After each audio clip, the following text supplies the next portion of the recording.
one of the things that we learned when playing music is that one of the secrets that a good musician knows is if they want people to listen, they play more quietly.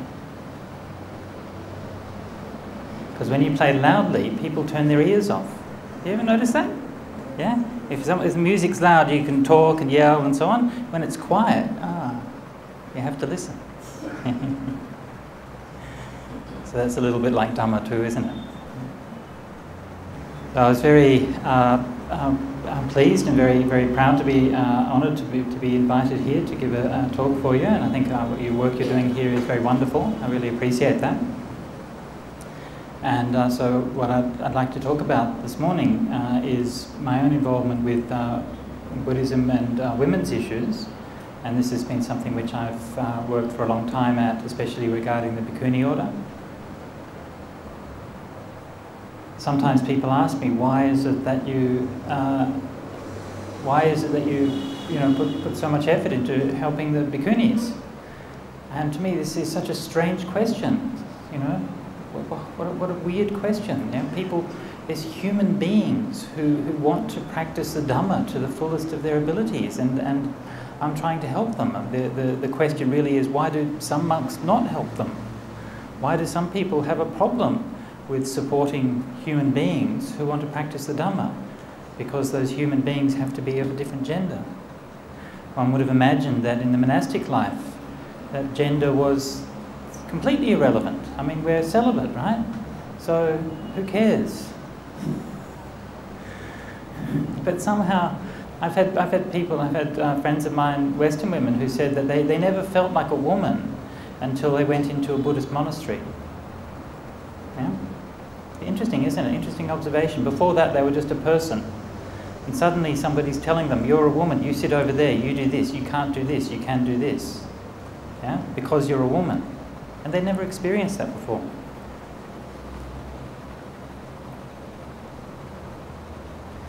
So when I look back at my own experience, I was talking about this a little while ago with a friend of mine who was one of my teachers when I was a young monk in Thailand. So I was first went to the monastery in about 1993, and when we went there, of course, as you know, Westerners, we sort of come from a very different culture, and we're kind of immersing ourselves in a completely, for us, a completely alien environment. And I mean, in Thailand, it's probably even more extreme, you know, as a difference than compared to Sri Lanka. I mean, in Sri Lanka, there's you know, a lot of people speak English and so on, and so there's probably, you know, feels closer culturally to the culture that we're used to. But in Thailand, especially in the rural areas of Thailand, really is a very, very different culture. And so, part of our practice, what we do there, what we take for granted is a shedding of everything that we've known, all of our values and so on and so forth. And of course, we're just beginning our Dhamma practice, right?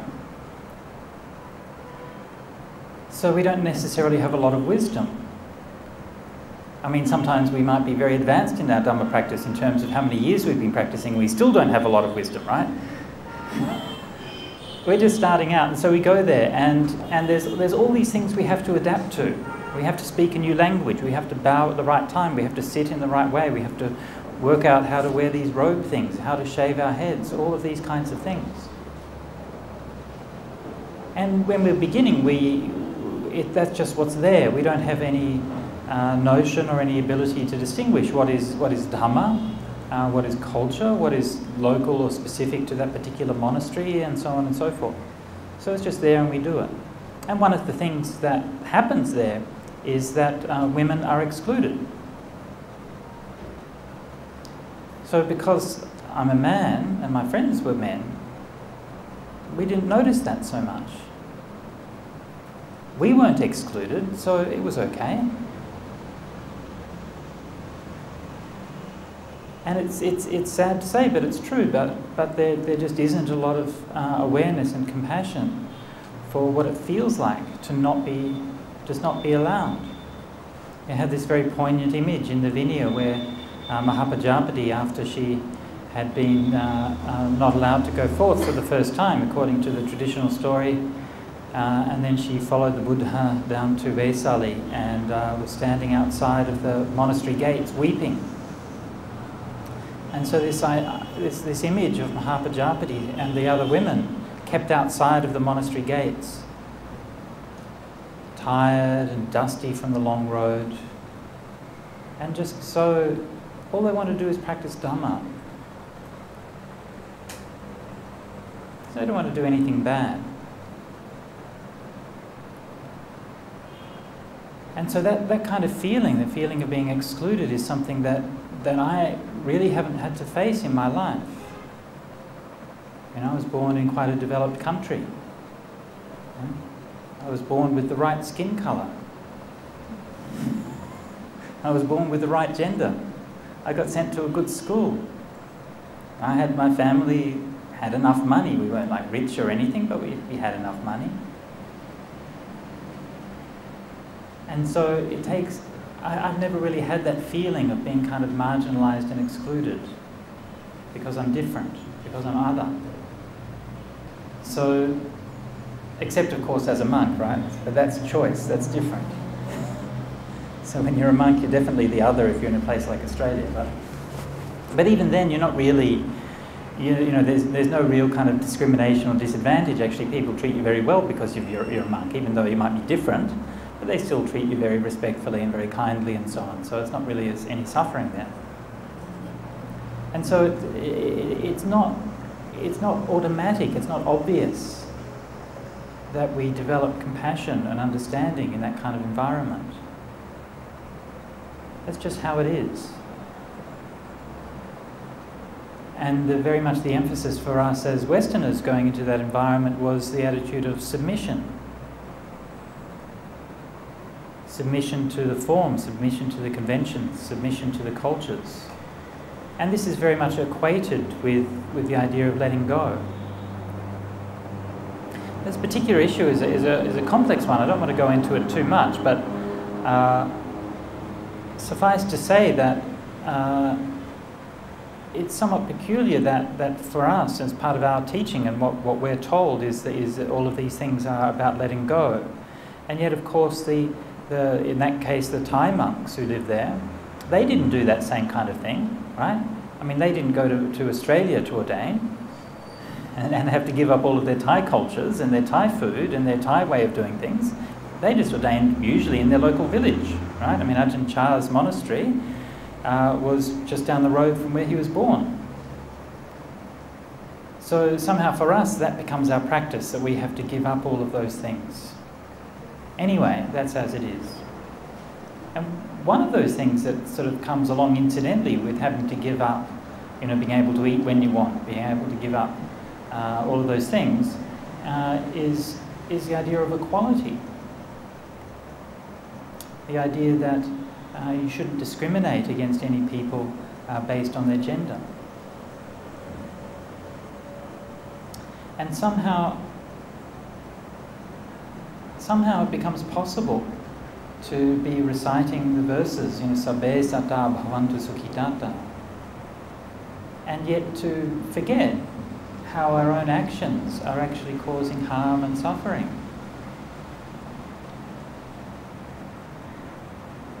I don't know if you've noticed, but there's in the traditional chant where we develop metta, Sabbe Sata Vera Hontu Abhyapaja Hontu Anigha Hontu Sukhiyatanam Pariharantu, and so on. And it goes through kind of a long list of people who we develop metta for, and it says Sabbe Bhikkhu, Sabbe Samanera, Sabbe Upasaka, or Sabbe Upasika. Yeah? So everybody except for bhikkhunis.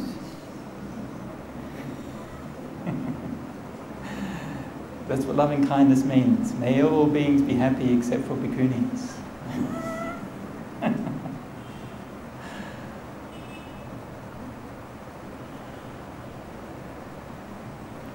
So in my own practice, you know, you just sort of coping, getting along, trying to practice, trying to meditate, and so on and so forth. And you're not there to question the form. You're not there to cause a revolution or change what people are doing. You're there to learn.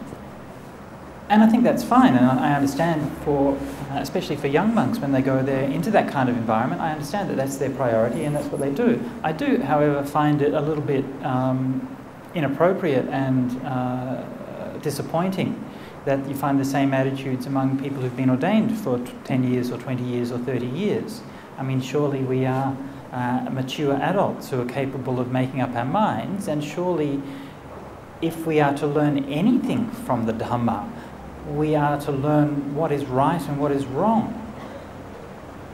How is it that we can practice Dhamma for such a long time and still fail to grasp elementary concepts like the fact that discriminating and treating people as lesser based on race or based on gender or based on anything like that is harmful?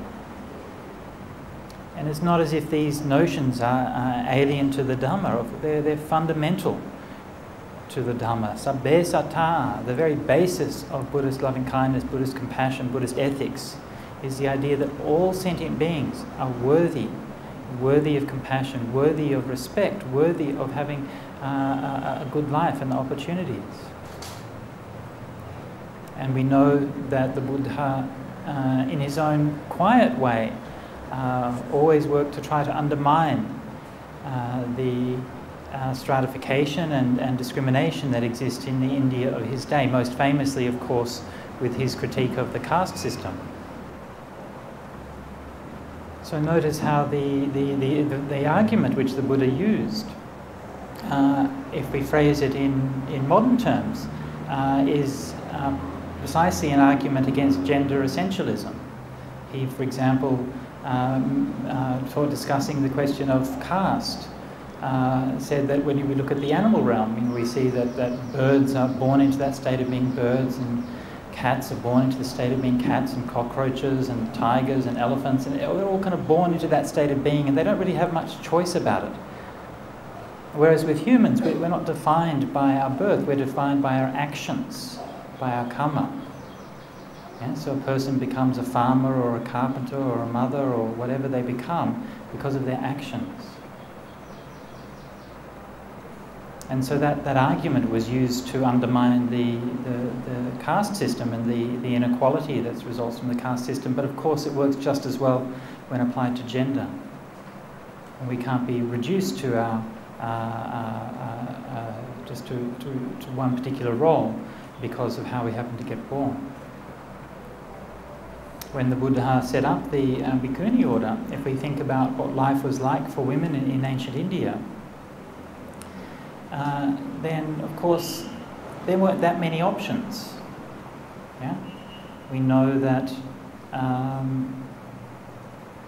most women would live in the household life and so on, and of course that's fine for some, but it doesn't work out for everybody. Some people just don't want to do that, or some people can't, or some people have different choices that they want to make in their lives. And by forming the Bhikkhuni order, the Buddha was creating an opportunity for women to make another choice, to make a choice to live a spiritual life, to be supported in that spiritual life, to be respected for that choice. Yeah? And that's a very, very powerful thing to do. So, when I'm giving the talk here, I notice here I am as a man giving a talk to a bunch of mostly women here. So this is the wrong way around. You should be giving me a talk and telling me about women's issues. But anyway, that's how it is for this morning. And this is one of the things that I noticed a lot when teaching Buddhism, wherever you are, in Thailand and Malaysia and Australia and all the places I've taught, most of the time it's mostly women who come along and listen to talks. It's mostly women who practice. When I was in Thailand, I was curious about this, and I asked one of the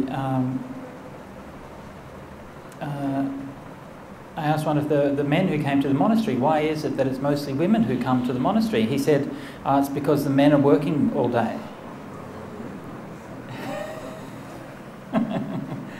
I thought, really? I don't know, I see kind of a lot of guys hanging around down the shop and smoking and stuff, and I see a lot of women in the villages working really hard all day. I don't know that's right. And then I asked a woman, why is it that it's mostly women coming to the monastery? And she said, oh, it's because the men go gambling and go to brothels. So, same thing when I went to Malaysia, you know, and I stayed for a year there in Ipoh, and that was quite a transformative time for me also, because that was a time when I was, first time that I practiced really outside of a monastery where you're in some particular tradition. There I was just staying by myself. And you know, I always remembered that something that my sister said, and one time I was talking with my sister and she said that something like, she said, I'm just trying to recall what exactly she said, but it was something like that she could never feel a sense of being fully committed to any religious tradition because they never gave women a fair go. Yeah? And she didn't say it like bitterly or aggressively or critically or anything like that, but it was just like a sense of, to me it was like a sense of loss or a sense of diminishment. You know, why should a spiritual tradition feel alien to someone? Why should somebody not be able to devote themselves or commit themselves? So when I was in Malaysia, in Ipoh, you know, once again, most of the, you know, dayakas, most of the meditators and so on were women. And very often they would talk about going forth or talk about finding a time to practice and so on. And so for the first time I was exposed a little bit to the Chinese tradition, to the bhikkhunis there, and you sort of realise how powerful and how strong the bhikkhunis are within the Taiwanese and the other Chinese traditions. Yeah, they're running their own big monasteries and universities and all kinds of things. So you realise that there is something to this idea that through the bhikkhuni ordination there can be a very meaningful empowerment. It's something again that I take for granted as a bhikkhu. Yeah. Well, of course you take upasampada. Yeah. If you really want to practice. If you don't want to, then you can, you know, have a samanera ordination, or you can keep 8 precepts, or you can keep 5 precepts. You know, it's up to you to make that choice. But that full commitment and full acceptance that comes with the upasampada, there's something very powerful to it. And so I began to question for myself, why is this status quo like this? Why don't women have that opportunity? And of course, when you do that, then you find that there are always these various arguments for why it's impossible to ordain as a woman. In fact, one of the leading monks in Thailand published a book which succinctly summarises up the attitude of, the book was called Problems with Bhikkhunis. I mean, you're living in a country where at that time anyway, this was more than 10 years ago, there actually weren't any bhikkhunis, right? There's only the problem. Yeah? So surely from a Buddhist perspective you say, where does that problem exist? Well, it exists in their minds. There actually aren't any bhikkhunis. There's no bhikkhunis causing problems, right? There's just fears and a lack of understanding and a lack of information often about what exactly is happening. And so we're told that, we were told that the bhikkhuni lineage was broken and so on. And because I have a somewhat inquiring mind, then I wasn't satisfied to just accept what I was told, without investigation or without inquiry. One of the first comments I think that I read about this was a little footnote that was made. It was an edition of the Patimokkha by Pra Kantipalo, who was one of the very first Western monks. He was an Australian.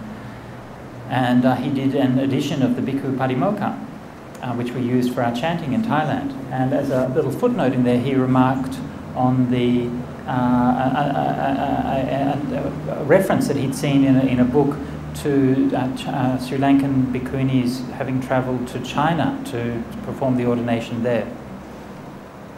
So that was the first time that I sort of became aware that this sort of question of the lineage was not as simple as all that. Now, I don't want to go too much into the details. If you're interested in details, I can explain more during the question and answer. But in any case, the Sri Lankan bhikkhunis went to China, and a bhikkhuni called Sara ordained the first nuns there in China. Just in case you're interested, most of this is purely a technical point, but most of the time when you see her name mentioned, it's called Deva Sara. Yeah? This is mostly what you'll see in the books and so on that are about this. Actually, likely her name wasn't Deva Sara. Sorry to disappoint you, but in the Chinese it's Tia Sa Lo, and Sa Lo stands for Sara. Tia was interpreted as a phonetic element for Deva, but actually is never used in that way. And when I was researching this particular point, trying to figure out what exactly her name was, the word Tia, the character Tia, is never used as a phonetic element. It's always used in its basic meaning, and the meaning of Tia is iron. Okay? So iron is in the metal, right? So this is Iron Sara, yeah? Perhaps the original Iron Lady. Well, she probably had to be pretty tough to sail to China in those days. But actually, almost certainly, because the Pali word for iron is ayas. Yeah? So if you said Iron Sara, you would say Ayasara. Yeah? So obviously Aya is the word that we use for the honorific term in Pali for the bhikkhunis. So that people were referring to her as Aya Sara, meaning Venerable Sara, and they misunderstood that to mean that she was Iron Sara. So anyway, so her name probably was just Sara. So she went to China, performed the bhikkhuni ordination, and that lineage has persisted until the present day. And I think it's important, two things it's important to note about that, or three things. One is that event is extremely well attested historically in the Chinese histories, which are very precise and very reliable. Right? Number two, the ordinations conducted under the Dharmaguptaka Vinaya, which is virtually identical with the Pali Vinaya. And even though in China, as we know, the main practice and sutras that they study is the Mahayana sutras, but the Vinaya lineage is the Dharmaguptaka lineage. And the Dharmaguptaka is essentially a branch